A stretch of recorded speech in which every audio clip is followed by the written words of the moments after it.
সম্মানিত দর্শক, বর্তমান সময়ে শিশু বাচ্চাদের ভিতরে হামের রোগীর সংখ্যা অধিক পরিমাণে দেখা যাচ্ছে। তাই চিন্তার কোনো কারণ নাই, ভয় নাই। হোমিওপ্যাথি চিকিৎসায় হাম রোগী দ্রুত সুস্থ হয়।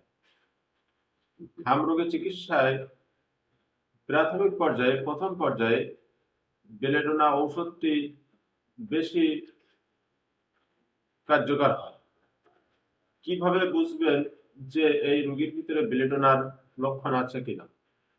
আপনার শিশু, আপনার সন্তানের হঠাৎ করে জ্বর আসবে, চোখ মুখ লাল থাকবে, হামের ঘামাচির মতো হামের যে গুটিটা আছে লাল লাল ভাব থাকবে, মাঝে মধ্যে শরীরে ঘাম থাকবে এবং ঘুমের ভিতরে চমকাই উঠবে।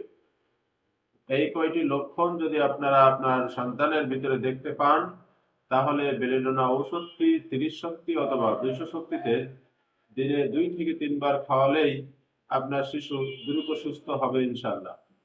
ধন্যবাদ।